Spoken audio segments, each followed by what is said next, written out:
Yo, what's going on, everybody? Welcome back to the Reliable NBA. Before we get into this video, at the end of the video, go ahead and leave comments, like and subscribe, and let me know what you guys think. Now, I want to get into the video a little bit. Before I get into the title, I want to kind of talk about the Phoenix Suns in general. Let's not sleep on the Phoenix Suns. All right, now there's pieces on the Phoenix Suns that we need to pay more attention to.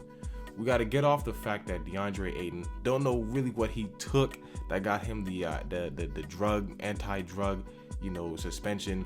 That really hurt the Phoenix Suns. And this was, to me, kind of their year from the way they've been playing without him to at least make like a significant jump in the standings in the West. Possibly could have even been like a 7th or 8th seed because of how they've been playing without him.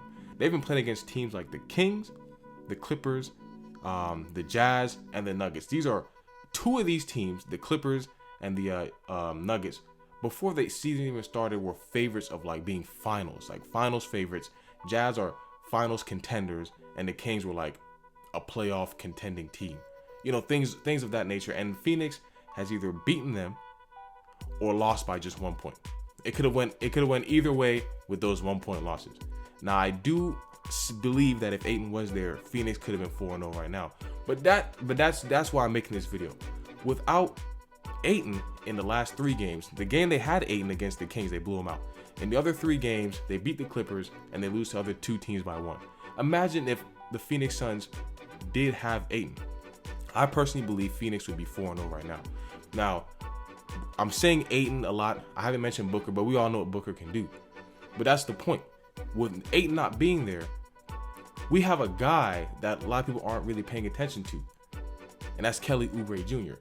In all these games he's played, all right?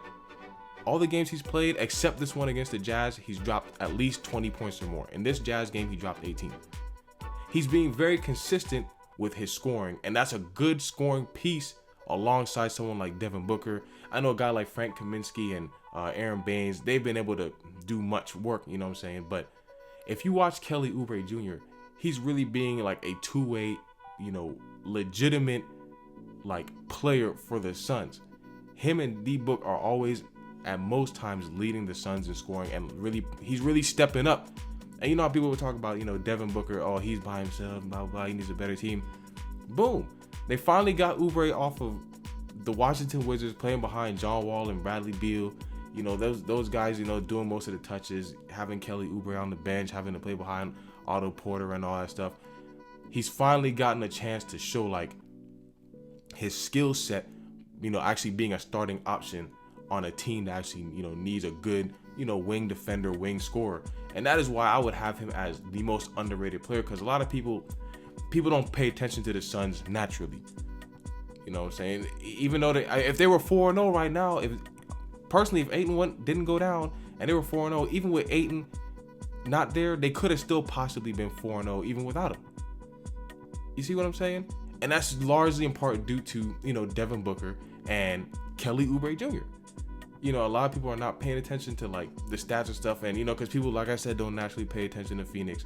But like I wish they had went 4-0, so people go like, yo, it's not just Devin Booker, it's also, a lot of good play from Kelly, and he would get a little bit more of, what he deserves when it comes to like, kind of like clout, you know what I'm saying? Kind of some basketball clout, like, yo, like this dude is actually legit.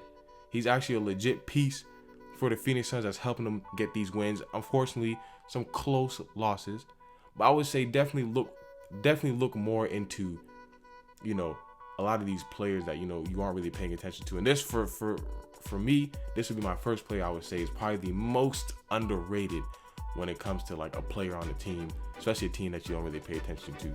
So, if you guys agree or disagree, or if you didn't even know like what Kelly was really doing right now for the Suns, if you didn't even know the Suns won 2 games, go ahead, leave in the comment section down below. Let me know what you think. Who are some other very underrated players?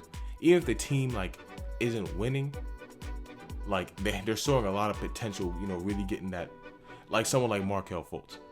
A lot of people were talking about Markelle Fultz in this show, and he's actually playing very well. I wouldn't say he's playing as good as Oubre is playing for the Phoenix Suns, but there's a lot of players out there that I feel like if you get a chance to pay attention to them, watch what they can do for a team.